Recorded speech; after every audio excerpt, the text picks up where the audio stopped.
The hushed hum of the Innovation Lounge barely masked the screech of new glass doors being installed, a sound Eleanor Vance knew would soon obliterate any echo of Blueprint Creek's rough-hewn past. She ran a thumb over the faded Polaroid on her desk. Malcolm, young and laughing, at the original cabin, where integrity was built, not branded. Now, under his entitled son Julian, her unwavering loyalty was merely legacy ops, a polite term for a growing liability that threatened to silence her completely. Eleanor Vance traced the worn edges of the Polaroid, its colors muted by decades, a testament to time and a tangible link to a genesis she'd helped forge. The image was grainy, a group of young, defiant faces clustered around a rickety table, mismatched chairs skewed on the dusty floorboards of a lakeside cabin. Malcolm Sterling, vibrant and wild-haired, was laughing, one arm slung around a beaming figure who could only be a younger Eleanor, clutching a notepad filled with the frenzied scrawl of early ambitions. Blueprint Creek Incorporated had been born in that raw, unfiltered passion, fueled by cheap beer and a shared belief that rules were meant to be written, then broken. Now, she stood in a climate-controlled office, the air sterile, the floors gleaming with marble inlays that reflected rows of identical, ergonomically perfect workstations.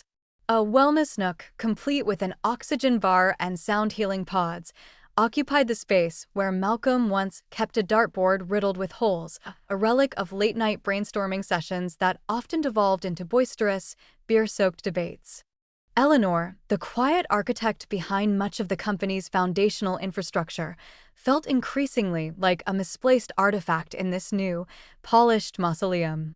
Her eyes, sharp and discerning, missed nothing. They catalogued every superficial change, every shift in the corporate lexicon that stripped away the company's soul.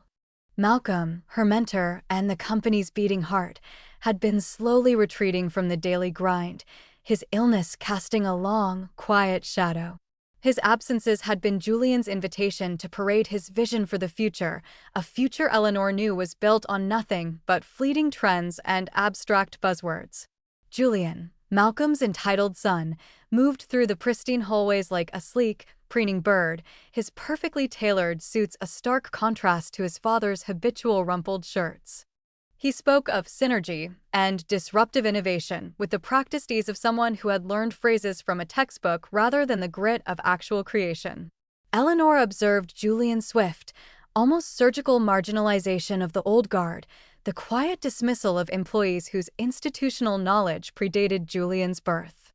Her own responsibilities had been subtly reshuffled, her invaluable expertise deemed legacy operations, a term Julian had coined with a condescending smirk during a departmental review. She'd watched as he replaced seasoned veterans with his hand-picked brocolt hires, young, ambitious individuals who understood branding, but little about the intricate mechanics of Blueprint Creek's core business. They were shiny, eager, and utterly devoid of the historical context that Eleanor embodied. The true blow came not from a formal dismissal, but from a casual, cutting remark during a quarterly strategy meeting. Julian, gesturing expansively at a projected slide filled with meaningless infographics, had been expounding on the need for lean, agile teams and shedding outdated baggage. His gaze, cold and dismissive, had swept over Eleanor. "Frankly, Eleanor," he'd said, his voice dripping with condescension, "your unwavering loyalty, while quaint, has become a liability. We're moving forward, not looking back. History, after all, is just dead weight." The words, delivered with a smug finality, echoed in the gleaming room, a stark declaration of her imminent obsolescence, sealing her fate as the keeper of a fading blueprint. The cold, sterile efficiency of Blueprint Creek Incorporated was never more apparent than on the day Malcolm Sterling passed. There was no company-wide memorial, no quiet moments of shared grief among the legacy ops. Instead, within hours of the official announcement, Julian Sterling, sleek and grimly composed in a tailored suit, was in Malcolm's former office, making it his own. The vintage oak desk, a relic Malcolm had insisted on keeping, was replaced by a minimalist glass slab. The faded, well-loved photographs of early Blueprint Creek retreats were swept away for abstract art and awards Julian had received for innovation in disruptive markets. Julian's ascension wasn't a transition, it was a hostile takeover of memory itself. He accelerated his agenda, branding it Blueprint 2.0, a rapid-fire dismantling of everything Eleanor Vance and Malcolm had meticulously built. Departments were restructured, often simply dissolved, their functions absorbed by new, untested initiatives. Long-serving employees, the very bedrock of the company's success, were systematically transitioned out, replaced by Julian's hand-picked broke-cult hires, young, slick, and utterly devoid of institutional knowledge, but fluent in buzzwords Julian adored. Eleanor watched, a silent sentinel amidst the storm. Her workspace, once a hub of quiet competence, became an island of meticulous order in a sea of chaotic, agile workflows. She observed Julian in his element. In all-hands meetings, he'd scoff openly at Malcolm's quaint founding principles, dismissing the ethos of integrity and genuine partnership as inefficient sentimentality. He boasted about leveraging synergistic verticals, while the core operations groaned under the weight of his hasty decisions. One afternoon, a crucial international contract, meticulously negotiated by Eleanor years ago, was misrouted by Julian's new head of global partnerships, a man whose primary qualification seemed to be a shared golf handicap with the CEO. The error jeopardized a multi-million-dollar deal, threatening to sour a relationship built over decades. Eleanor discovered it by accident, her quiet, diligent cross-referencing catching a discrepancy no one else saw. The internal conflict tore at her, to intervene, to quietly fix Julian's mess and preserve the company, or to let his incompetence publicly unravel. Her loyalty, once an unwavering beacon, now felt like a lead weight, dragging her down. Could she truly protect a company whose new leader seemed determined to destroy it from within? For days, she wrestled with the knowledge, the correct path obscured by layers of resentment and a deep, ingrained sense of duty. The decision was ultimately taken from her. A summons arrived, cold and impersonal, for a meeting in Julian's newly renovated office. He sat behind the gleaming glass desk, a forced smile playing on his lips. "Eleanor," he began, "you've been a pillar of the old guard. A testament to our history." He paused, a theatrical sigh escaping him. But Blueprint 2.0 isn't about history, is it?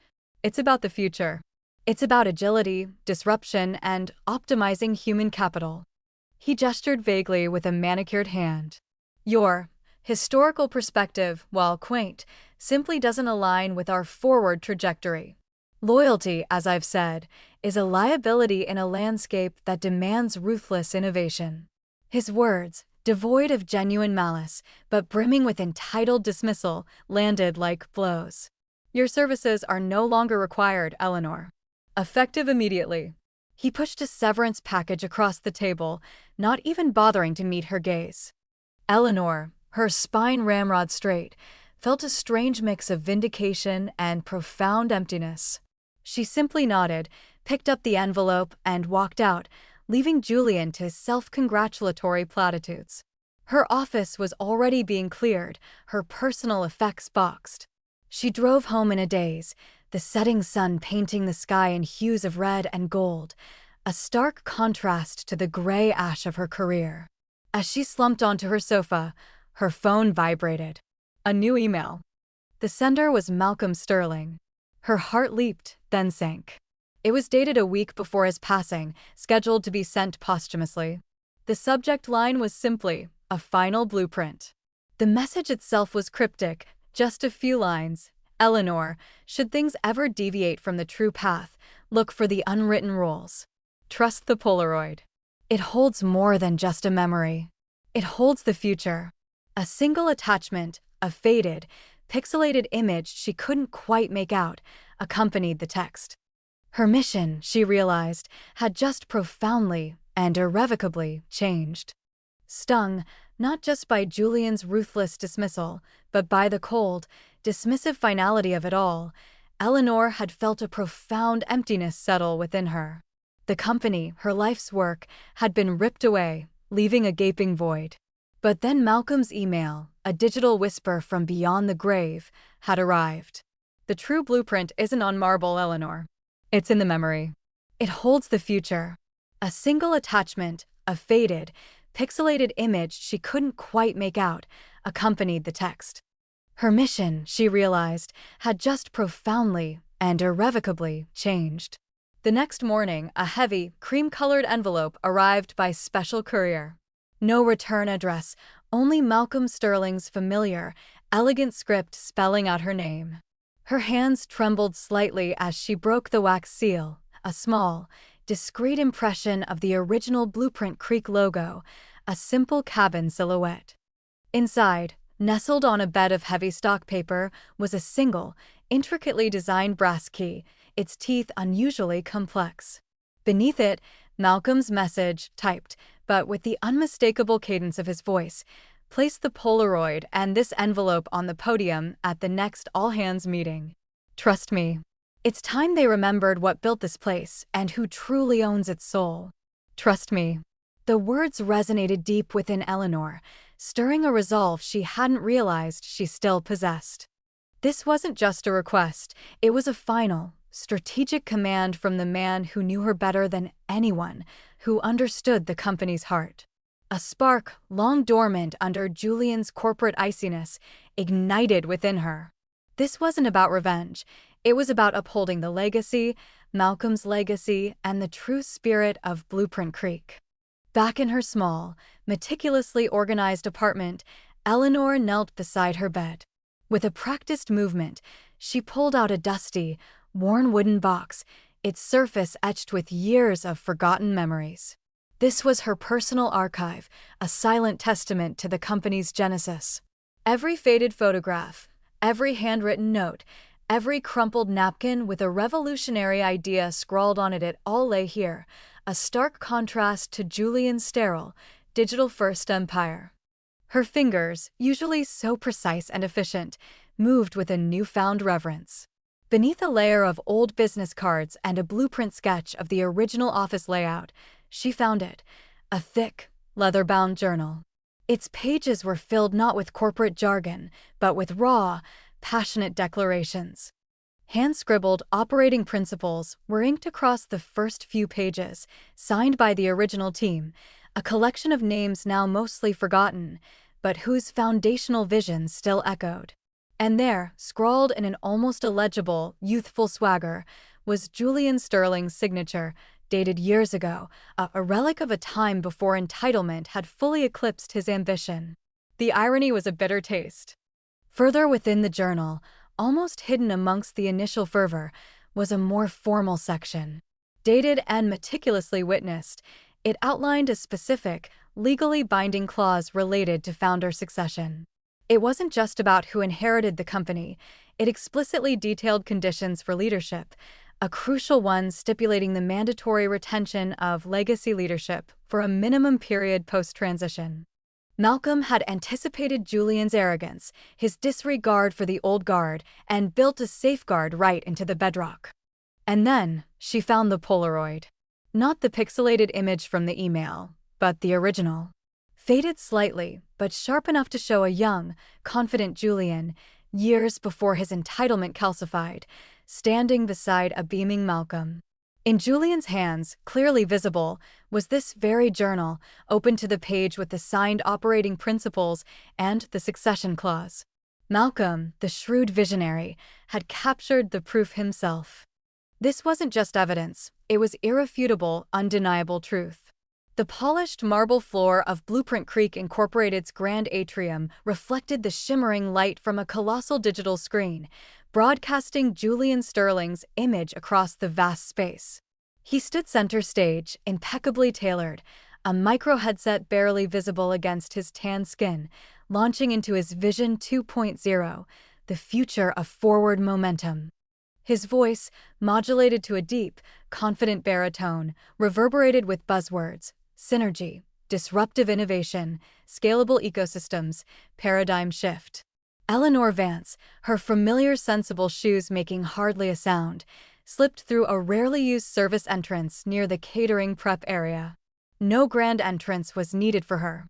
She was a ghost in the machine, a relic Julian had deemed obsolete, yet here she was, the true custodian of its soul.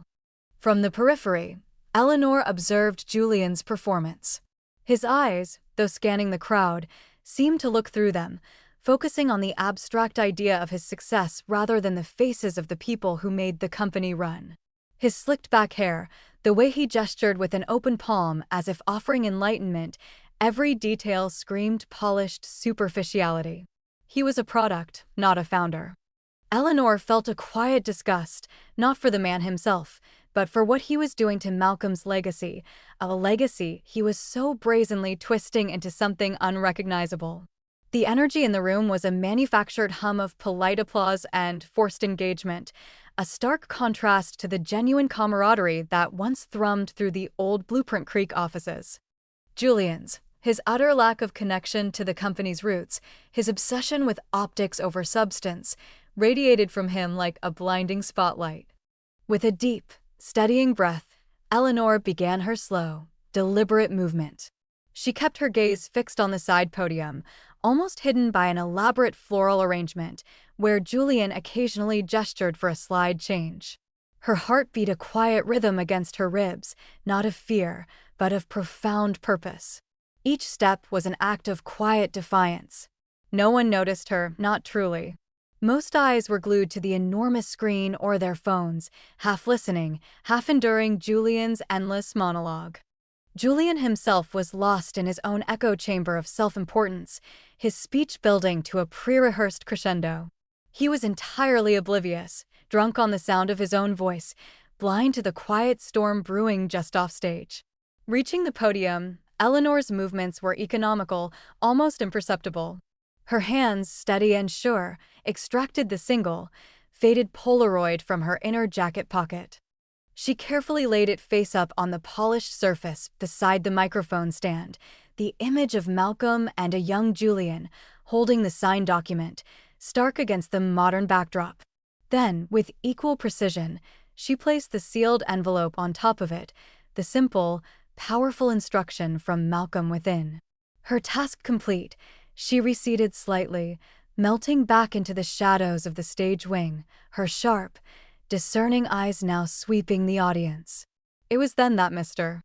Albright, seated in the front row, his silver hair a beacon of old-world gravitas amidst the sea of youthful faces and digital glow, shifted in his seat. His gaze, always methodical, always sharp, had drifted from Julian's soaring rhetoric to the unassuming objects suddenly resting on the podium. A flicker of recognition, then deep concern, crossed his face. He leaned forward, his eyes narrowing. Julian, oblivious, was still mid-sentence, pontificating on synergistic growth paradigms. The room's manufactured energy, however, began to crackle with an unspoken tension, an almost imperceptible shift that only the most observant felt. Mr. Albright's hand, slow and deliberate, rose. It cut through Julian's corporate drone like a cleaver. Julian faltered, his prepared lines dissolving into a confused stammer. He peered into the audience, clearly annoyed by the interruption to his grand performance. "Yes, Mr. Albright," he asked, a tight, forced smile playing on his lips. "Do you have a question, perhaps about our Q3 projections?" Albright didn't speak. He simply raised his arm higher, his forefinger pointing directly, unmistakably, at the podium. His voice, when it finally came, was low but carried an undeniable authority that silenced the entire room. "Who," he demanded, his gaze sweeping the stage, "placed those items on the podium?" Julian's jaw, mid-sentence, snapped shut. Mr. Albright's gray eyes narrowed, fixed on the small, sealed envelope atop the podium. Julian, still recovering from the unexpected interruption, mustered a thin, patronizing smile. "Just an old team photo, Mr. Albright. Probably from one of Dad's quaint, casual bonding trips at Blueprint Creek. Nothing to concern ourselves with during a forward-looking presentation." He gestured dismissively towards the podium, a sheen of sweat suddenly appearing on his brow despite the air conditioning. He reached for the remote, clearly intending to advance his slides and regain control, his arrogance a thick, almost palpable haze in the room. But Albright didn't flinch. He walked deliberately to the podium, his movements slow and measured, a stark contrast to Julian's frantic energy. He picked up the faded Polaroid, turning it over in his hand, then set it down carefully beside the envelope.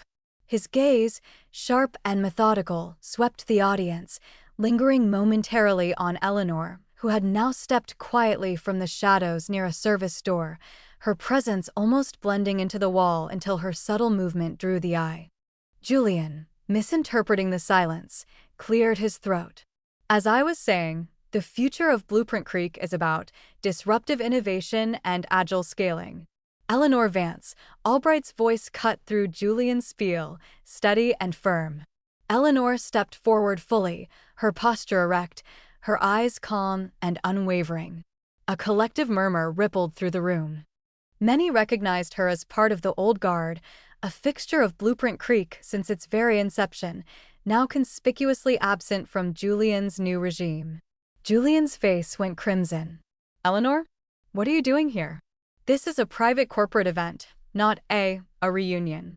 His voice, though laced with irritation, lacked its usual confident ring. Please, security should escort her out.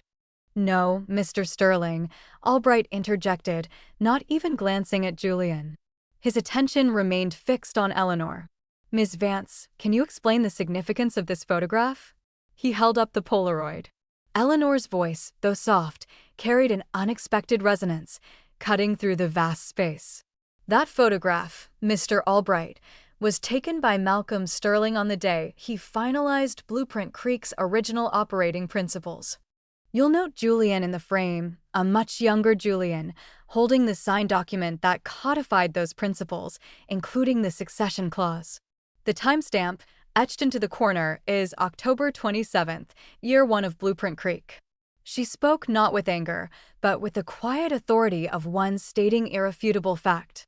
A hush fell over the room, the buzz of Julian's earlier presentation now a distant, hollow echo. Albright's fingers expertly broke the seal of the envelope. He extracted a single sheet of aged parchment, folded neatly.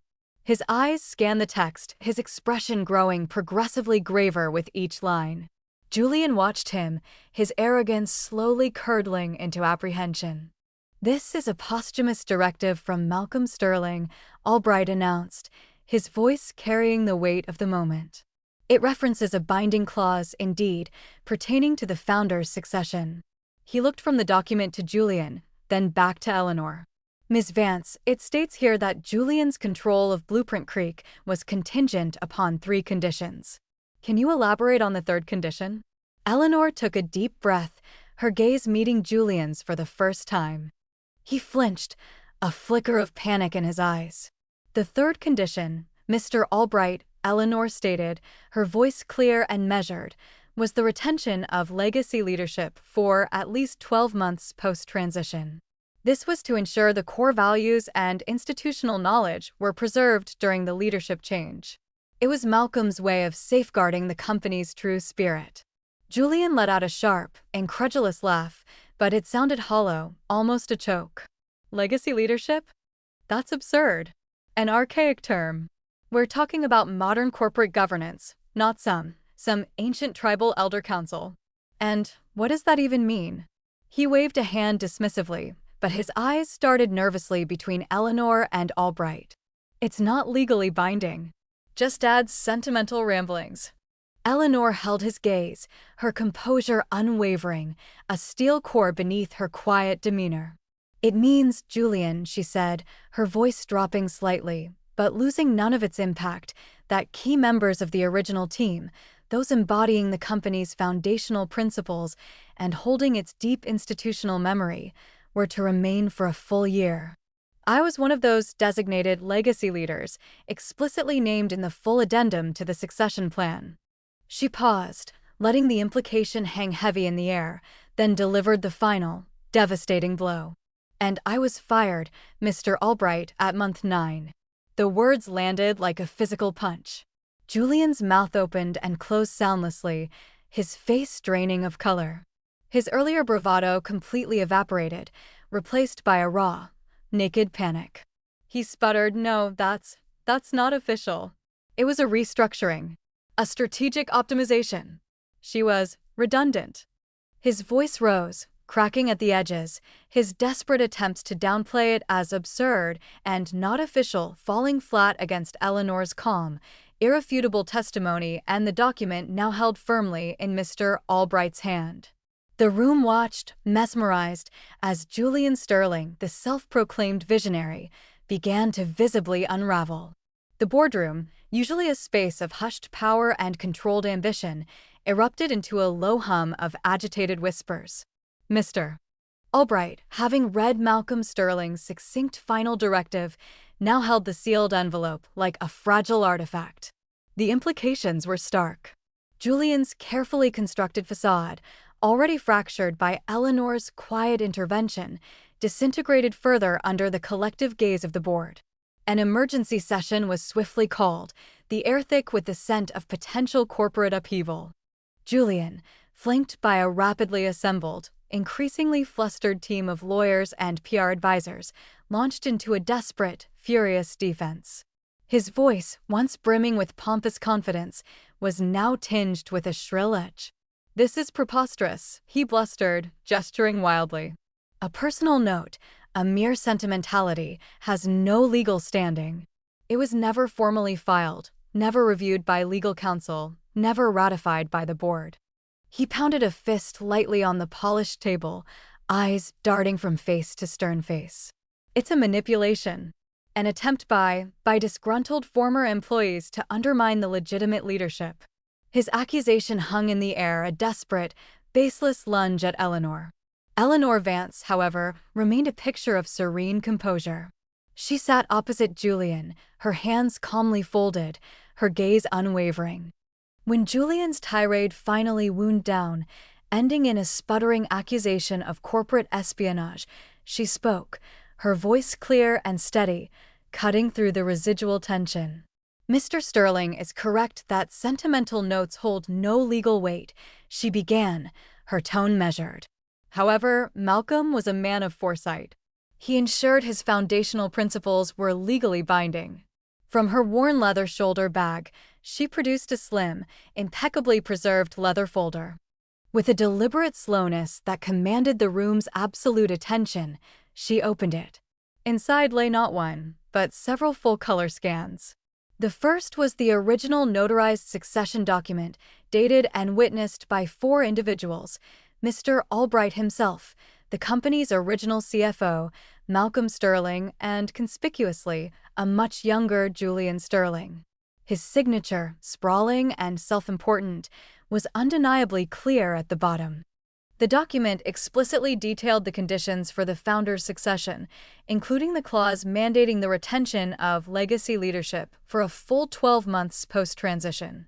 Attached, almost as an undeniable exclamation mark, was a crisp, high-resolution copy of the Polaroid. It showed a youthful, grinning Julian confidently holding aloft the very document Eleanor had just presented. The room collectively gasped. Lucinda Vance, a sharp-eyed board member known for her uncompromising legal mind, leaned forward, her expression grim. She retrieved the document, scanning its contents with an expert eye. "This is a binding supplement to the Articles of Incorporation, Mr. Sterling," she stated, her voice devoid of emotion. "It is dated, notarized, and witnessed. And your signature on every page confirms your direct acknowledgement and agreement." Her gaze, colder than any winter wind, fixed on Julian. "You violated this clause, Mr. Sterling." Repeatedly. Julian's bravado completely evaporated. His face, which had been a mask of manufactured outrage, now blanched to an ashen gray. His jaw worked uselessly, his eyes wide with a pure, unadulterated panic that stripped away every layer of his polished arrogance. He looked from Eleanor's calm face to Lucinda's severe one, then to Mr. Albright, who simply nodded once, gravely. His mouth opened, but no sound came out. His authority, once inherited and unchallenged, collapsed under the weight of Eleanor's undeniable truth. There was no debate, no prolonged discussion. The evidence was irrefutable. Control of Blueprint Creek Incorporated immediately reverted to the board. Julian Sterling, stripped of his executive power, was unceremoniously directed to step outside, his reign over the company ending not with a bang, but with a whimper of desperate, suffocating defeat. Eleanor's quiet, methodical proof had cemented his downfall. As Julian Sterling was unceremoniously directed to step outside, his reign over the company ending not with a bang, but with a whimper of desperate, suffocating defeat, Eleanor's quiet, methodical proof had cemented his downfall. He stumbled past the security detail, his usually pristine suit now appearing rumpled, his slicked-back hair falling across a face etched with disbelief and raw, unadulterated shame. He muttered incoherently, his eyes darting frantically, as if searching for a hidden escape route from the inescapable reality that had just crashed down around him. Eleanor remained seated for a moment longer, observing the remnants of the chaos Julian had created. The grand vision for the future presentation lay abandoned on the screen, a jarring monument to his hubris. The room, slowly emptying of stunned employees and murmuring board members, felt suddenly quieter, breathable. There was no exhilaration, no triumphant surge, only a profound sense of quiet completion. Her duty, entrusted by Malcolm, was done. She rose, her movements deliberate, and walked to her old desk, not the temporary one she'd been relegated to, but the one she'd occupied for decades, now thankfully restored. Her fingers grazed the smooth, worn wood, a silent testament to countless hours of dedicated work. From a top drawer, she retrieved a small, unassuming box.